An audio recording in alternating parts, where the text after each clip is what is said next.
UFC 302 is this weekend as Islam Makhachev takes on the Diamond of Lafayette, Louisiana, Dustin Poirier. And once again, your boy is partnering up with the DraftKings Sportsbook to give all new customers a fantastic offer.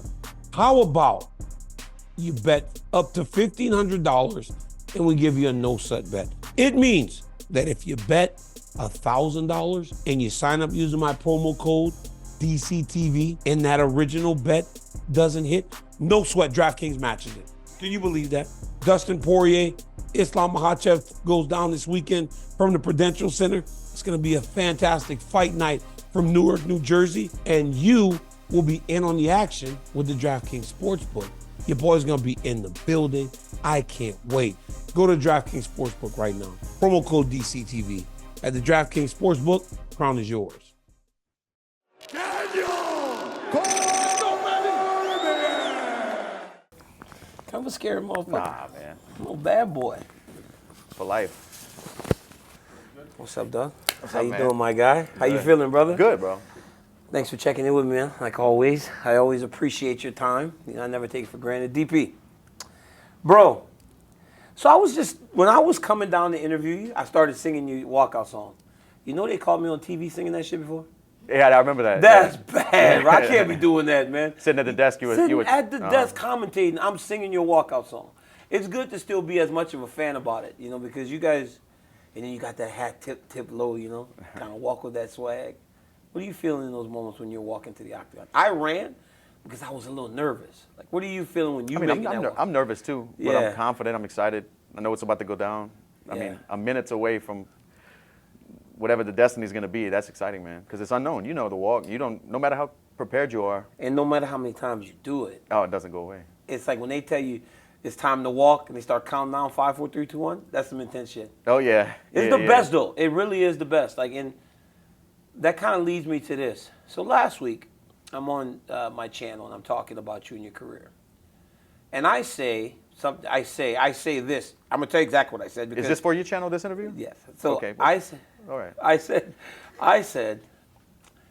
I hate hearing that you might walk away because you've meant so much to the sport, and you've meant so much to us, and then also because when you start looking to the end, like, you're a very wealthy man. You know, you've made a lot of money. You're doing good. It's like easy to kind of look at the other side and be okay with the other side, because I did that, right? I put a timeline on my career.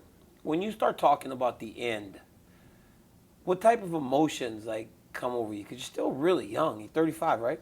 Yeah, 35. Yeah, you got plenty of years left. Like, what type of emotion are you feeling when you're doing that? Just really wondering if I can walk away and be content with not doing it again, because I've been doing it for so long, you know. But yeah, I'm 35, but I have a lot of fights, man. I've been in a lot of crazy fights. But you and I just talk about the rush of that walk. It's a drug. How can you replicate that? That's what's going to fill that void post-fighting. Yeah. I just need to stay busy. And I have a lot of stuff going on, you know, but I don't know if anything's ever going to be that. There is nothing like it. It's like, it literally is. You'll never, like, find it again.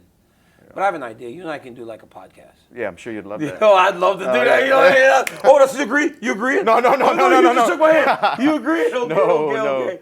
Dog. But I got your ass. I got your ass. I had some old slick shit right there. That's like standing on the corner. Yeah, that's like standing on the corner in Lafayette and you shake a dude's hand like, hey man, you said you was gonna give me $20. Yeah.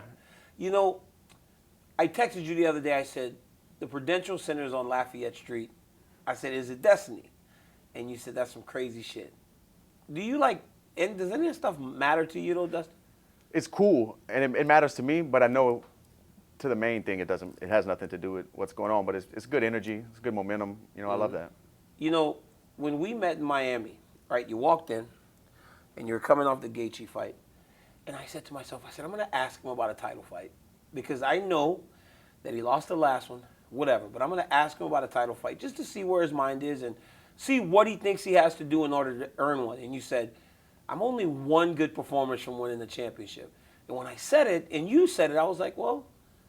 But is Benoit Saint-Denis going to be enough? And you said, if I can beat him in the right way, I'm one fight away. Did you feel it immediately, like, man, I'm going to be on the short list to get this championship opportunity? I thought I was right back in the mix, but then we had Armin, Gaethje. Things just had to fall into place the exact way it did for this to happen. Yeah. Yeah.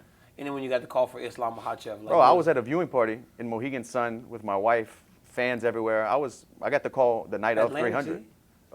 Mohegan Sun. That's not Atlantic City? Nah, Connecticut. Oh, I was about to say, boy, thank God you weren't in Atlantic City. Why is That that? place sucks. Atlantic City sucks so bad. Newark's better? Newark, yeah, that's the real hood out here. Yeah, I'm heavy out here. They love me in Newark.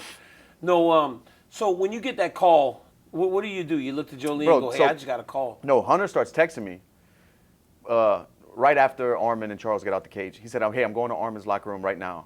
Are you willing to jump into this if he turns it down? He said, because I guaranteed the winner of this fight a title shot. So I'm like, well, first of all, Gaethje had to lose, right? Because he would have been the next guy. Yeah. So Gaethje had to lose. Then Armin had to say no. Or Charles had to say no. And I thought those guys might take a lot of damage and not be able to turn around in 6 weeks or 5 weeks. But they didn't fight, and the fight wasn't as brutal as some of y'all fights would have been. No. You know what I'm saying? So it seemed like it was possible. Yeah, for sure. It just happened to happen the way it did. And then I waited. Maybe he called me or texted me right after the fight, said he's going in the locker room. And he left me on kind of waiting, bro. I was like pacing, sweating, like, what's going on? What's going on? Then about 30, 40 minutes, he calls me. He says, hey, you're in. You're fighting in New Jersey for the world title. I'm like, shit, bro. Packed up my stuff, flew home, packed up, then flew straight to Florida. Home would be Louisiana. Florida.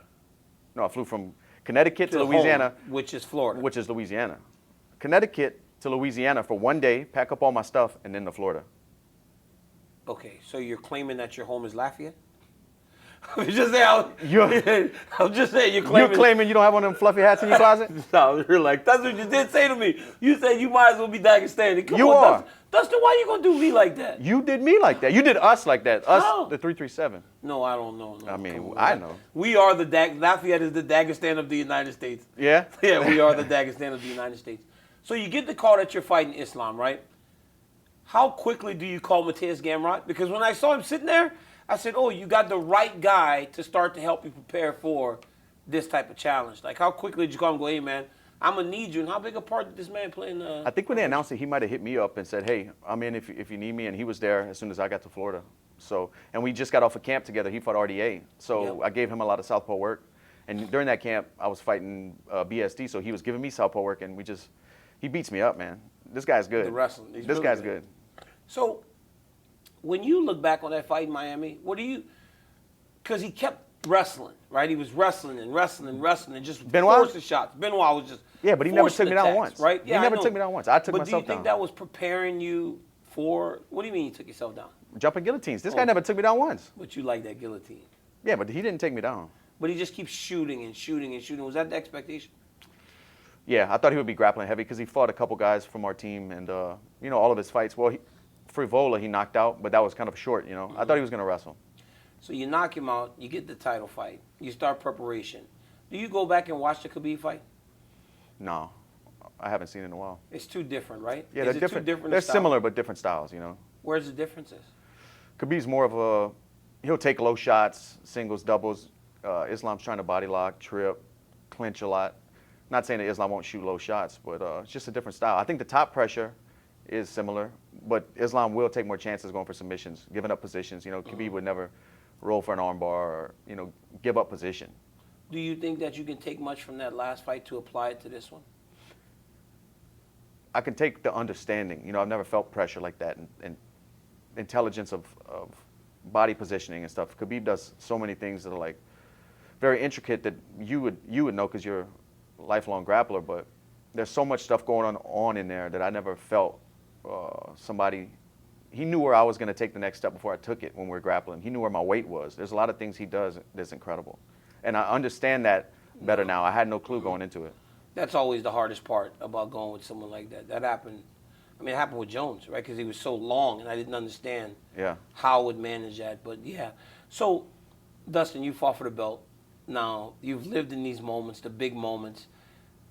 How is your mindset going into this one? How freeing is it knowing that, man, you're a Hall of Famer regardless, of what happens inside the octagon. But when you win that championship, or if you become a champion on Saturday, now it's just the icing on the cake. Do you make it those types of stakes? Yeah, and I don't know if I did enough to be in the Hall of Fame. I know winning the world title would secure that, to be a Hall of Famer, and that's something that's important for me. There's Because I always, growing up as a young fighter, I always looked up to the greats and really put them on a pedestal. And it's such an honor to be part of that group, the MMA royalty. I want to be, when I'm done, I want to be part of that because I feel like I've given this sport everything and poured so much into it, man. Sacrificed so much to even get to this point. But I just want to be content with it all, DC. But I know winning the belt would finish the story. It's the last chapter of the book. So what made you bring the baby here this time? Why is she coming? Because I don't know if I'm going to do this again. And I want her to see it. Yeah. She'll never not want to go after this, though. If you decide to keep going, she'll want to go to everyone. Yeah. It's like your dad becomes a superhero. Yeah. To that kid. And it's the unknown out there. That's kind of the part I'm worried about, like her seeing me bleeding and stuff like that. She's taking stitches out and seeing me come home with cuts and black eyes and broken noses and stuff, but she's never seen me like in front of her hurting. On the Countdown show, you said, looked into the camera and said, "I'm knocking Islam Makhachev out." Is there something you've seen in the build or in the prep that lets you know that you can put him out? I just know if he comes in fumbling over his feet, his weight's over his feet, and he's trying to hit me with big shots, I'm gonna set him up and he's gonna run into something. Go ahead. No, and we've seen him hurt before. And anybody, even guys who never been dropped, we know they can be put down. They're human. I just think I'm the guy to do it. I was wondering about that, right? Seeing that the guy knocked him out in 2015, right? It's there. It's like it's hard to find. Sometimes we're preparing for people, and it's like there is no real footage of them getting hurt. So it's hard to really go, I'm going to be the first person to do it. But you saw him get knocked out. You know that a punch can land. You can put him out. Like, can you look back on that and say, man, I could not. I mean, is that part of it? For sure, that's with anybody. And even guys who never touched the mat in their life, I know I can put them down. Yeah. I can crack, man. And I have the skills and timing to put anybody away and make you make mistakes. But also, if I would look back at that fight, he's a different fighter now. He fights completely different. Yeah. I just wanted to tell you, though, man, honestly, like the reason I don't want you to retire is because it's selfish. I'm a fan, man. It'd be hard for us as fans of the UFC to not have you walk into the octagon a couple times a year, bro. We appreciate you and your work. And, dog, I'm a fan, man. I know when I met you way back in the day walking into that little bullshit gym y'all had. When I beat you up? Man, you know you didn't beat me. That's some bullshit, I think Dustin. I took you down that day. You took me down? Yeah. Dustin Poirier. That was before you moved to Dagestan, though. Dustin. You were in, So all my Olympics and shit didn't matter the way you taking me down? Nope. But you just said Mateus takes you down. I'm pinning Mateus Gamrot. I'm talking about the offense, not the defense. I'm pinning Mateus Gamrot. I'm pinning Mateus, dog. I don't know, man. I don't know. He's strong. And he looks like he's in shape. Always. That's my problem. I'm not in shape no more. I'm round. Yeah.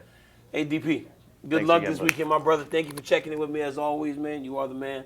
Guys, Dustin Poirier fights for the UFC lightweight championship this weekend against Islam Makhachev. Hit that buy button. Tap into everything DP's doing. Hey, look. Like, subscribe, tell your friends about DC's YouTube channel. But listen, don't eat that hot sauce. Don't eat that KO shit. Don't forget. That shit is hot, bro. Like, subscribe, hit the bell notification so you know when new content drops. You have one? No, I'm hooking you up. Oh, I just did it. Oh. Oh, okay. Then say, oh, look at the camera and say like, subscribe, hit the notification. DC and I podcast.